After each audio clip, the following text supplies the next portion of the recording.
Welcome back to Cheaters Chronicles.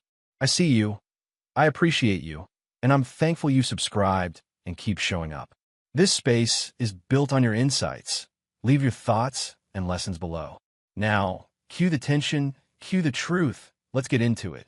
The doorbell cut through my apartment silence and pulled me off the couch. Tuesday nights were usually quiet, and I did not expect company. I paused with the remote in my hand and listened to the second ring, then the third. A warning feeling crept in before I moved. I crossed the room, leaned into the peephole, and my stomach tightened. In the hallway light stood Danielle Harris, my wife, the woman I left 3 years ago. Her shoulders were square, her chin lifted, and her eyes held mine through the glass. The silence felt heavy. The memory stayed sharp. My jaw clenched. I considered staying quiet, but Danielle rang again, and I knew she would not quit. I unhooked the chain and opened the door crack. I asked what she wanted, and my voice came out rough. She said she needed to talk and begged me to listen. I stared at her and felt old anger move under my ribs. I wanted to shut the door and protect the life I rebuilt, but curiosity pushed back. Danielle stood in the hallway like a decision that refused to fade. I took a breath, then stepped aside. I stayed quiet. My hands were not steady. I did not look away. I cannot forget it. Quietly, I laughed once and told her the way I left should have been enough. Danielle said she never understood why I vanished, because she came home to an empty house. I told her she was pretending because she knew what happened at Tiffany Brooks's party. Danielle looked confused, like she was hearing a different story. That confusion made me angrier, not softer. I said she knew what she did and what she chose before it happened. Danielle asked to talk inside, away from the hallway. I did not answer right away. I took a breath. The silence felt heavy. My chest felt tight. I wanted details. I asked for facts. I did not trust myself. I cannot undo it. I stayed quiet. I listened anyway. She asked to come inside so we could talk without the hallway echoing. Every instinct told me to shut the door, but curiosity pushed past my pride. I stepped aside and let her enter. Her perfume hit me, and I hated that it still felt familiar. She sat on my couch as if it was not mine. I stood near the wall and waited. Danielle looked around my small living room like it proved something about me. I did not offer her comfort. I did not offer her a smile. I waited for her to start. My jaw clenched. The room felt smaller. The air felt thin. The silence felt heavy. I cannot undo it. I cannot breathe right. Quietly, she asked for water, and I went to the kitchen. While the tap ran, the past ran with it. I remembered coming home from work, loosening my tie, and seeing Danielle dressed up and focused on her makeup. I asked if we were going out because I did not remember planning anything. She said we had no plans because she had a date. I said the word dates back to her like it could not be real. She kept her eyes on the mirror, not on me. That detail stayed in my mind. I filled the glass and stared at my hands. My stomach tightened. The memory stayed sharp. I wanted the truth. I listened anyway. My hands were not steady. I did not trust myself. Still, quietly, Danielle said a new coworker named Derek Lawson asked her to go to Tiffany Brooks's birthday celebration. She said he did not want to attend alone, and she made it sound harmless. Tiffany's name tightened my jaw immediately. Tiffany was trouble, and Danielle knew I avoided her on purpose. I asked if Derek knew Danielle was married. Danielle shrugged and said nothing would happen. Then she said she did not want to go alone, and I would not go with her, so she was going with him. I told her I refused to step into Tiffany's house again. I told her the parties turned ugly after midnight. I asked her to stay home.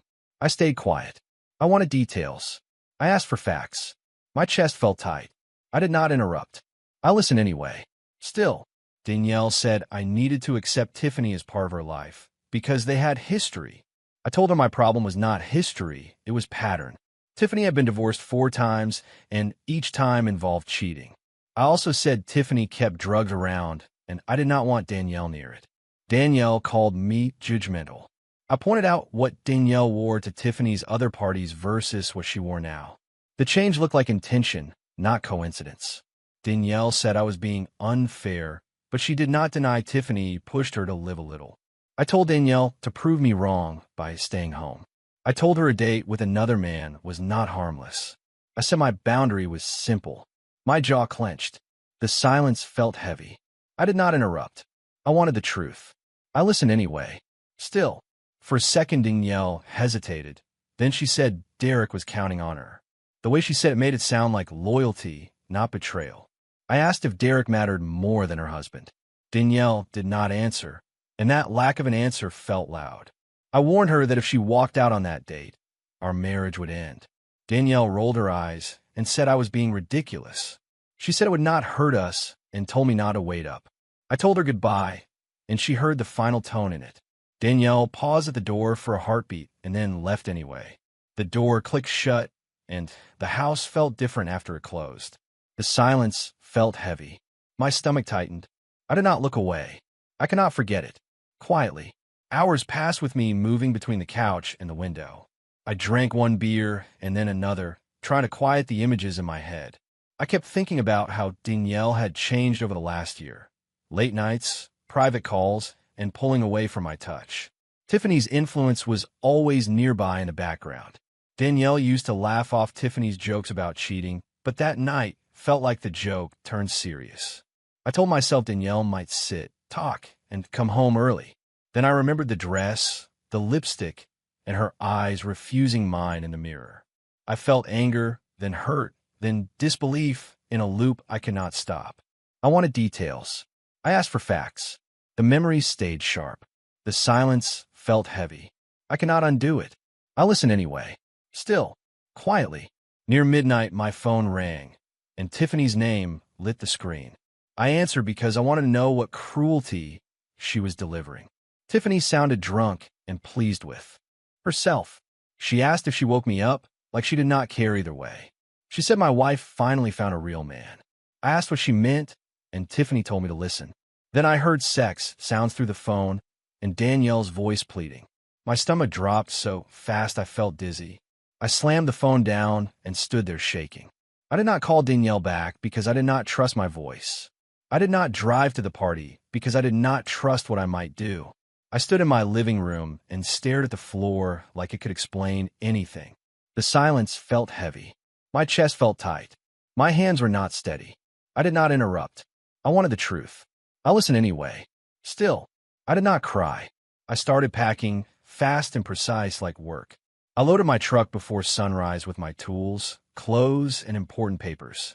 I decided I would not live another day in that house.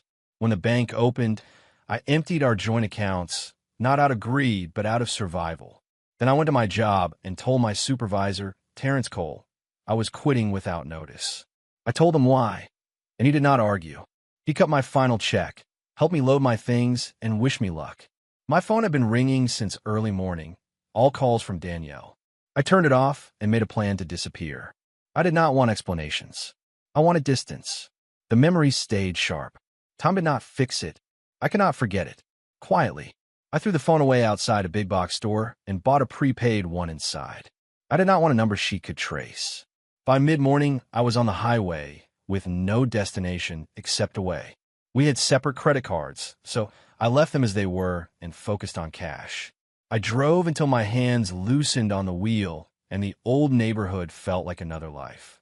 I kept moving because stopping felt like admitting I might return. Eventually, I ended up in Colorado Springs, a city where no one asked questions. I found work in my field, rented a small apartment, and built routines that stayed quiet on purpose. I dated a little, but kept everything shallow. 2 years passed in that control distance. Then one Tuesday evening, Danielle was at my door, and the distance collapsed into one ringing bell. The silence felt heavy. My stomach tightened. I wanted the truth. I listened anyway. Still, I walked back into the living room with her water and waited for her explanation. Danielle said she wanted to explain what happened at Tiffany's party and insisted it was not what I thought. I told her it looked clear. She went on a date and ended up in bed with Derek. Danielle said no, and tears filled her eyes quickly. She said she was drugged. The words hit me hard because they did not match the story I built for years. I told her to say exactly what she meant. Danielle said someone slipped something into her drink. She admitted she overdressed because Tiffany asked her to dress revealingly and make Derek think he had a chance. Danielle said she thought it was harmless, like a cruel prank, not a trap. I stayed quiet and watched her face. My chest felt tight. The room felt smaller. I wanted details. I asked for facts. I did not interrupt. I listened anyway. Still, Danielle said Derek stayed close all night, like he was guarding her. She said she danced with co-workers because people were watching. Near the end, she felt dizzy, and Tiffany led her to a spare bedroom to lie down. Danielle said she faded in and out and thought she was home in bed with me. Then she heard someone say, "Hurry up, you're next." She opened her eyes and saw Tiffany, Derek, and a co-worker named Marcus Grady. She said there were other men waiting, undressed, as if it was routine. Danielle looked at me and said confusion made the assault easier. I felt sick listening, but I forced myself to keep hearing her. I wanted to reject it, but the details sounded like fear, not invention. The silence felt heavy. My stomach tightened. My hands were not steady. I wanted the truth. I listened anyway. Still, quietly. Danielle said she woke the next morning next to Kelvin Flanagan, another man from the office. Kelvin told her he never thought she would cheat on me, but he was glad she did, and he hoped to see more. Danielle slapped him, got dressed, and went to the hospital. She told the staff she believed she was given a date rape drug. Tests found traces of Rohypnol and ecstasy in her blood. The hospital called the police, and she tried calling me while she waited. Danielle said I did not answer, and she found out why when she returned home and I was gone. Hearing that made my jaw clench because it was true. I had vanished like the house was burning. Danielle said police interviewed Kelvin, and he claimed he thought she consented because that was what happened at Tiffany's parties.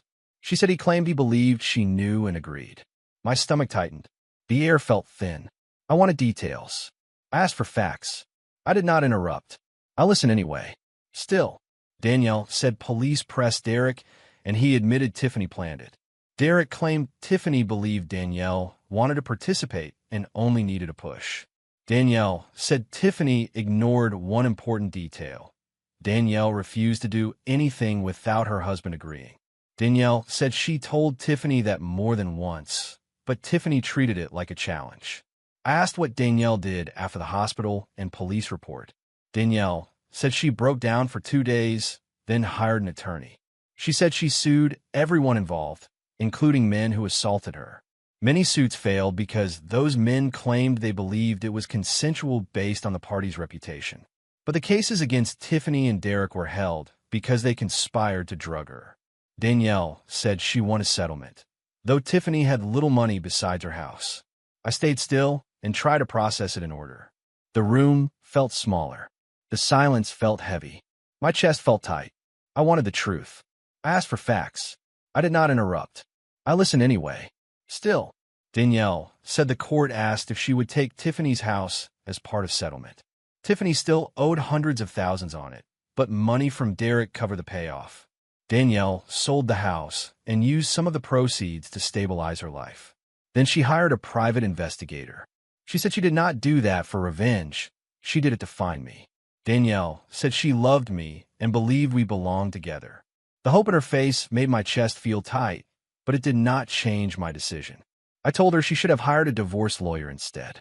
Danielle said she did not want a divorce and never did. I told her what she wanted stopped matching when she walked out for that date. Danielle said she did not cheat willingly and begged me to stop punishing her for being drugged. I told her the issue was what happened before the party. She dismissed me, chose a date with another man, and treated my boundary like a joke. I said that. Disrespect killed the marriage before the assault ever happened. I stayed quiet. I wanted details. I asked for facts. My jaw clenched. The silence felt heavy. I listened anyway. Still, Danielle insisted we could rebuild if I would let her stay and talk. I told her to listen. I did not want her back. I said I had a life now, and I was not reopening the past. Danielle asked if there was someone else, and the question hung there. Before I answered, the front door opened, and Alyssa Grant walked in with grocery bags. She was a stunning black woman with a calm smile that faltered when she saw Danielle on my couch. Alyssa asked who Danielle was. I said Danielle was my wife, and the words sounded wrong and unfinished. I introduced Alyssa, and to my surprise, Alyssa hugged Danielle warmly. Alyssa said, Thank you for sending Malcolm to me, as if Danielle had done her a favor. Danielle looked stunned and pale. Alyssa asked what we were doing for dinner, and I said I had reservations at Giovanni's. Alyssa brightened and went to change, humming, leaving Danielle staring after her. I stayed quiet. The room felt smaller. My stomach tightened. I did not interrupt. I listened anyway. Still, quietly. Danielle asked if Alyssa knew I was still married. I said she did. Danielle said I needed to tell Alyssa to stop wasting her time because Danielle was coming back. I laughed once, tired and sharp. I said Danielle could not fight for me because I would not spend time with her. Danielle said she could move here because she could not win long distance. I told her no and told her to leave. She cried and repeated that she was drugged, as if repetition could turn my decision into mercy. Danielle said she would not divorce me and that Alyssa would never marry me. I told her Alyssa was married too and in the same legal trap because her husband refused to sign. Danielle froze like she had been slapped. I told her this was not a game, it was life, and I was done arguing. Danielle stood on shaking legs and walked to the door. She said she was not going far. I told her she was already too far away in every way that mattered. She left, crying, and the door clicked shut. The silence felt heavy. My chest felt tight. I wanted the truth. I did not interrupt. I listened anyway. Still, Alyssa came back in a simple black dress and asked why I was not ready. I told her it took longer than expected to get Danielle to leave. Alyssa asked if Danielle was gone for good. I said yes, and I meant that I would not let Danielle back into my life. Alyssa smiled and said she did not intend to let me get away. We left for dinner, and I tried to keep my mind on the present, but Danielle's story kept replaying behind my eyes. The past was not asking permission anymore. It was taking space. Later that night, I sat in the bedroom while Alyssa slept and replayed the phone call, the sound of Danielle's voice, and the certainty I built from it. Danielle's explanation did not erase what I heard, but it changed what it meant. I realized I never waited for daylight, never asked for proof, and never gave Danielle a chance to tell me anything. I felt guilt, then anger at myself for leaving the way I did. Even so, I still believed her choice to go on that date was the first betrayal. The silence felt heavy. My stomach tightened. Time would not fix it. I could not undo it. I listened anyway. Still, over the next few days, I kept thinking about one detail Danielle said. She thought she was home with me. I imagined a version of that night where I answered her calls, drove to Tiffany's house, and pulled her out before anything happened. That version did not exist. The version I lived had me packing at dawn and cutting my life in half. I did not contact Danielle, and she did not return to my door. Alyssa and I continued our complicated relationship. Two people separated on paper, but committed in practice. We did not pretend it was simple. We talked about courts and signatures and the weight of unfinished marriages. The truth Danielle brought did not reset my life, but it corrected the memory that ruled me. That correction sat in my chest like something heavy I could not set down. The silence felt heavy. My hands were not steady. I wanted the truth. I asked for facts. I listened anyway. Still, weeks later I heard through an old coworker that Tiffany had moved out of state with her reputation ruined. Derek lost his job and struggled to keep one. People at the office spoke about that party differently once lawsuits and police reports became real. Danielle had changed jobs and kept to herself. None of that repaired my marriage, but it corrected the story I had been telling myself. The unbelievable truth was not that Danielle betrayed me. It was that she was harmed in a place I warned her about, and I still left without looking back. I kept expecting another knock, then hated myself for expecting it. I told Alyssa only the basics. Danielle found me, told her story, and left. Alyssa did not press, but she watched me with quiet patience, like she understood complicated endings. That understanding made the apartment feel less lonely, but it did not make it simpler. The room felt smaller. The silence felt heavy. My stomach tightened. I wanted details. I listened anyway. Still, quietly. One evening, Alyssa asked a direct question. If Danielle had been harmed, why was I still so angry? I answered with the truth I had avoided.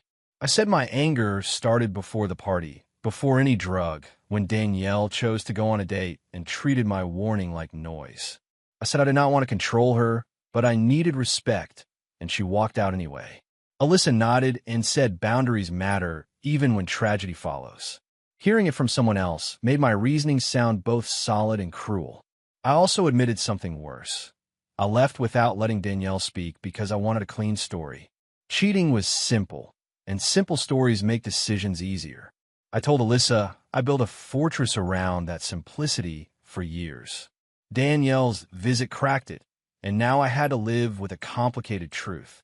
Alyssa did not excuse Danielle's choice to go, but she did not let me hide behind anger. She said I could hold two facts at once. Danielle dismissed me, and Danielle was harmed. The silence felt heavy. My chest felt tight. I stayed quiet. I wanted the truth. I listened anyway.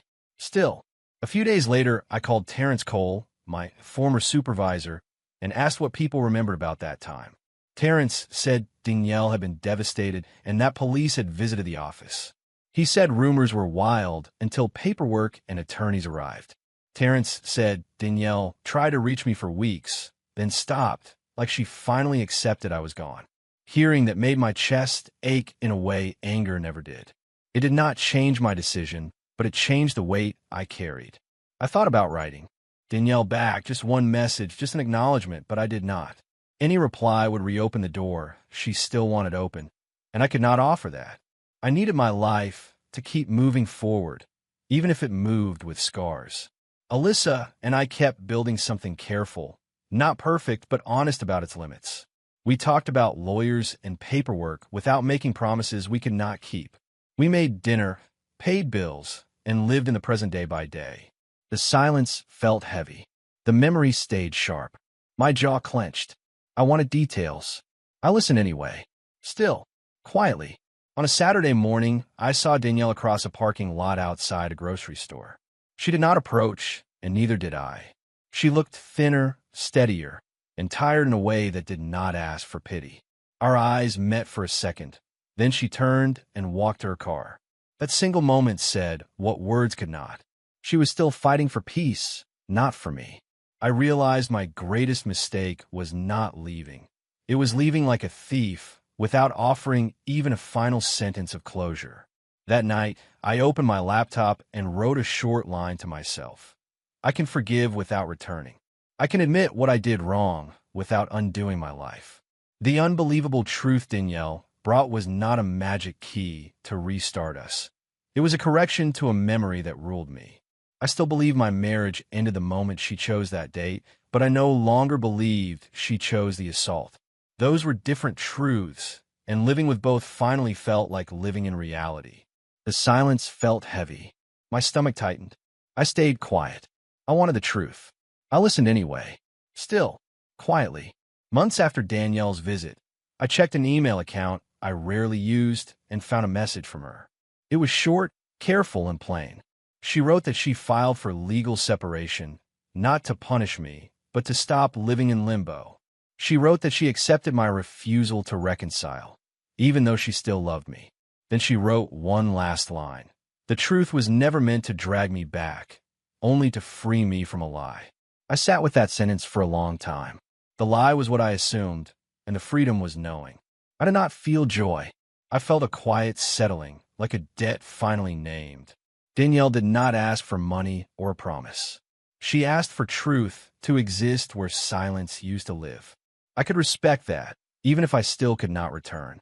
The silence felt heavy. My chest felt tight. I wanted details.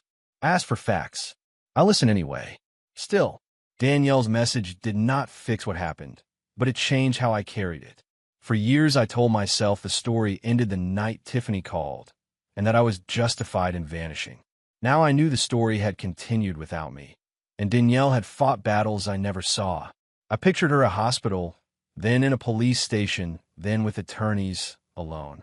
That image did not erase my boundary, but it removed a lie I used to stay angry at. I understood something simple and painful. I abandoned her twice, once at the door and once in the aftermath. The first abandonment was the marriage ending. The second was my refusal to know the truth.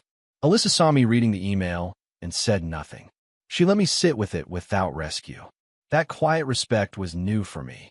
It made me realize how much I needed to become a person who could end things without cruelty. I stayed quiet. The silence felt heavy. I wanted the truth. I listened anyway. Still, I did not answer Danielle's email. A reply would have been a thread, and threads become ropes. I could not offer her what she wanted most, a return. But I also stopped telling people she cheated on me. When the topic came up, I said my marriage ended after a terrible night, and I left, and I kept it at that. It was not a dramatic story, but it was honest. Alyssa and I met with attorneys and started filing our own paperwork slowly and carefully. We did not celebrate. We did not pretend paperwork made us righteous. We just did the work that needed doing. Sometimes I caught myself watching the hallway again, and I would stop like a bad habit.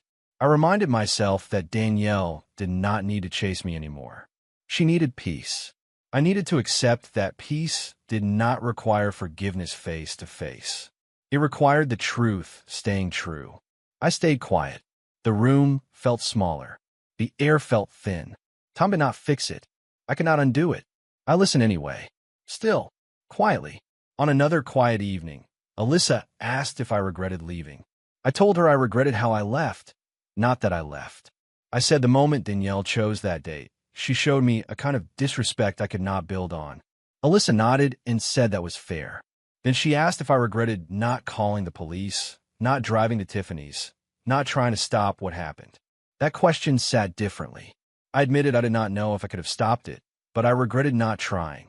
I regretted choosing rage over action. I regretted deciding my pride mattered more than my wife's safety. Saying it aloud made my throat tight. Alyssa did not argue with me. She just said, "Learn from it." I realized that was the only useful instruction left. I could not rewrite that night, but I could rewrite what kind of man I was after it. I could end things without vanishing. I could make boundaries without cruelty. I stayed quiet. The silence felt heavy. My chest felt tight. I wanted the truth. I listened anyway. Still, the next week I took a drive through Colorado Springs without any destination. I passed streets that had become normal to me, and I noticed how much of my life was built around avoidance. I chose this city because it was far, because it was quiet, because it did not ask questions. That worked until Danielle asked one. Her question was not about money or blame. It was about truth. I realized the unbelievable truth she carried was heavy enough that it changed my future, even if it did not change my past. I started paying attention to small things, how I spoke when I was angry, how I ended conversations, how I treated people when I felt betrayed. I did not want to repeat the way I disappeared. I wanted to be someone who could leave a room without burning it down. That was the only kind of redemption available to me. Alyssa noticed the change and did not make a speech about it. She just held my hand longer at red lights. I stayed quiet. The air felt thin. The memories stayed sharp. I wanted details. I asked for facts. I listened anyway. Still, quietly. Sometimes I still heard Tiffany's voice in my head, the drunk laughter and the cruelty. I stopped letting it be the last word.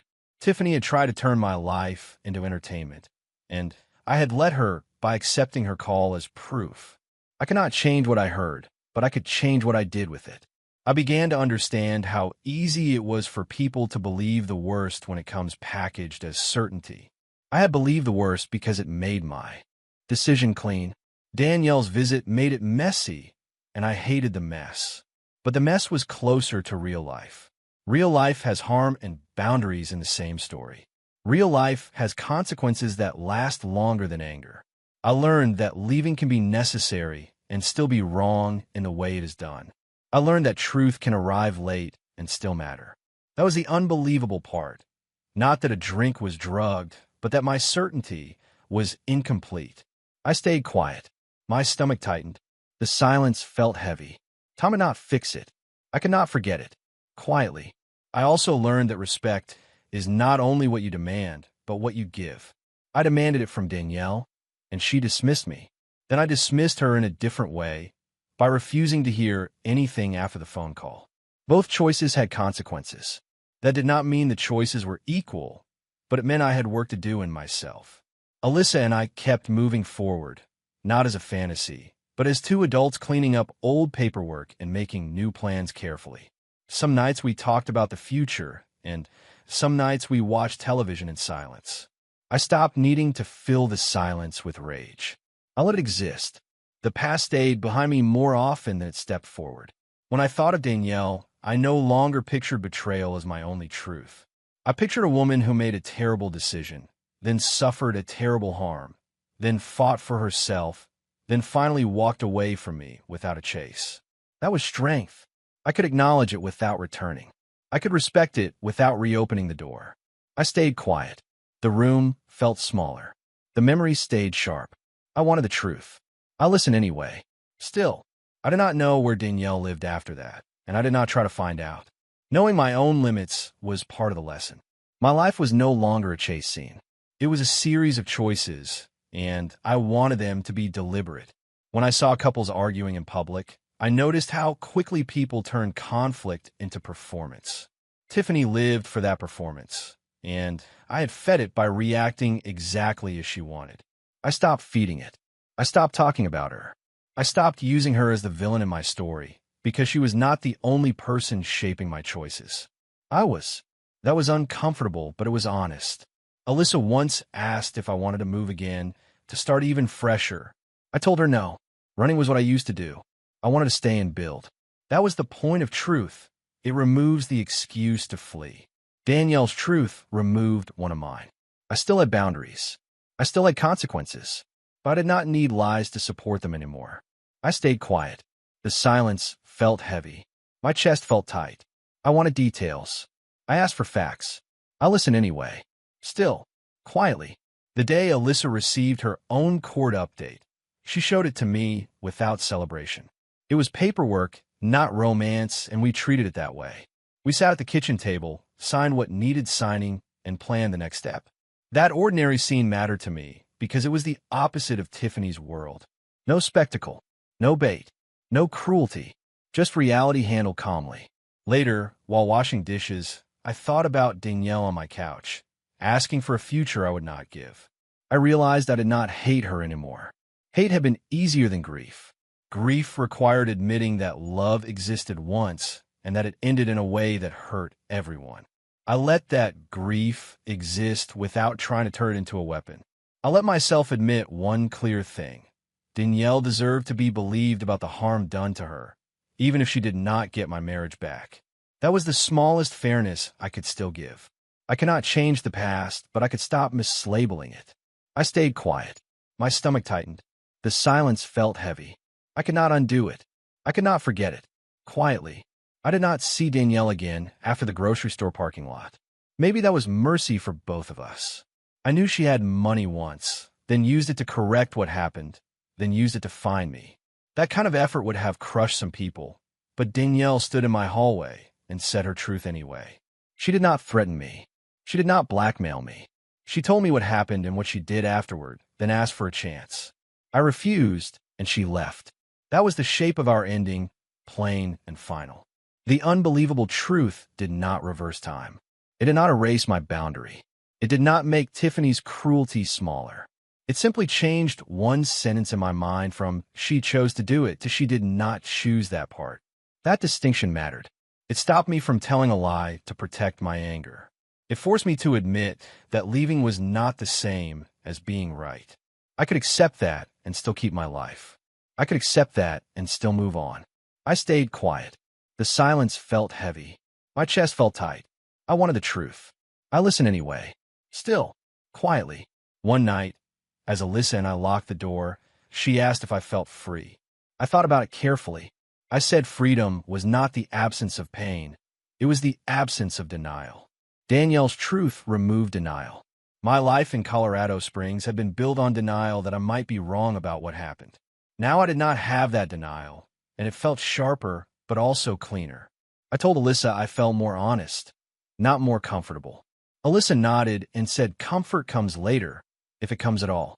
We went to bed, and I lay awake listening to the buildings settle, the small sounds of ordinary life. I realized ordinary life was what I wanted all along, even back in my marriage. I wanted respect, quiet, and safety. I had chased those things by running, but running only created another kind of danger. Truth gave me a way to stay still without pretending. That was what Danielle had brought to my door, a correction I did not want but needed. I stayed quiet. The room felt smaller. The air felt thin. Time did not fix it. I could not undo it. I listened anyway. Still, quietly. When people asked why my first marriage ended, I stopped giving dramatic answers. I said my wife, and I broke trust, and I left, and I kept it there. I did not use Tiffany's party as a punchline or a proof point. I did not describe sound from a phone call. I did not weaponize a woman's harm to justify a man's pride. That change felt like growth, even if it was late. Alyssa noticed the shift in how I spoke, and she trusted me more because of it. Trust in my life became less about policing and more about honesty and boundaries. I learned to say what I meant before resentment built. I learned to listen without treating listening as surrender. Those lessons were paid for in a way I would not wish on anyone, but once paid, they had to matter. I could not make the price smaller. I could only refuse to waste it. Danielle's truth was unbelievable because it demanded responsibility from me without offering me a reward. It did not offer a reunion. It offered clarity. Clarity was enough. I stayed quiet. My stomach tightened. The silence felt heavy. I wanted the truth. I listened anyway. Still, quietly. I never forgave Tiffany in any personal way because I never saw her again. But I stopped letting her live in my mind as the narrator of my life. She did not get to be the reason for every choice I made afterward. The reason was me. The reason was my boundary. The reason was my fear. The reason was my anger. Naming those reasons made them manageable. It also made my future possible. Danielle did not get my marriage back, and I did not get my old certainty back. That trade felt fair in a strange way. We both lost something. We both learned something. Danielle's final line about truth freeing me from a lie stayed with me. It reminded me that truth does not always fix, but it always clarifies. Clarification can be a form of mercy, even when it stings. I kept living, paying bills, going to work, cooking dinner, and building a relationship with Alyssa that was honest about its complicated start. I did not pretend I was a hero. I did not pretend Danielle was a villain. I let the story be what it was. A marriage that ended in disrespect, a woman harmed by a friend, and a man who ran before daylight. I stayed quiet. The silence felt heavy. My chest felt tight. I asked for facts. I listened anyway. Still, quietly. If I had to name the unbelievable truth Danielle revealed, it was this. I was right about the danger, wrong about the choice, and wrong about how I left. I saw the cliff and warned her, and she still walked toward it. But she did not choose the fall Tiffany pushed. That truth forced me to separate boundaries from blame. I could keep my boundary and still stop blaming her for what was done to her. That separation mattered. It made me less cruel in my memories. It made me more careful in my present. I did not become sentimental about the past, but I became accurate. Accuracy is not warmth, but it is respect. Danielle came to my door years later, not to rewrite my life, but to correct a lie I lived inside. She succeeded. The rest was up to me. I chose to keep moving forward with Alyssa, to finish my paperwork, to stop running, and to stop telling stories that made me feel clean at someone else's expense. The silence felt heavy. My stomach tightened. I stayed quiet. I wanted the truth. I listened anyway. Still, quietly. Today my apartment is still quiet most nights, but the quiet feels different. It is not hiding. It is just life. I keep the door locked, not because I fear Danielle, but because boundaries are normal now, not dramatic. When I think of that night, I do not rewrite it into something comforting. I remember the argument, the warning, the phone call, and the way I packed before sunrise. I remember Danielle on my couch years later, telling me the truth with shaking hands. I remember refusing her, and I remember why. Both memories can exist without one swallowing the other. That is what truth does. It makes room for the whole picture, even when the picture is painful. Danielle's revelation did not bring us back together. It brought me out of denial. It made me stop repeating a lie that suited my anger. It made me accept that leaving can be necessary and still be done wrongly. It made me change how I end things, how I listen, and how I respect people, even when I cannot stay. That is the only unbelievable truth that still matters to me. Truth arrived late, and it still changed my future. The silence felt heavy. My chest felt tight. I wanted the truth. I listened anyway. Still, quietly. If this story hits you, subscribe for more real-life betrayal and jaw-dropping twists. And share this with someone who needs to hear one message. Always get the full truth before you decide forever. The end.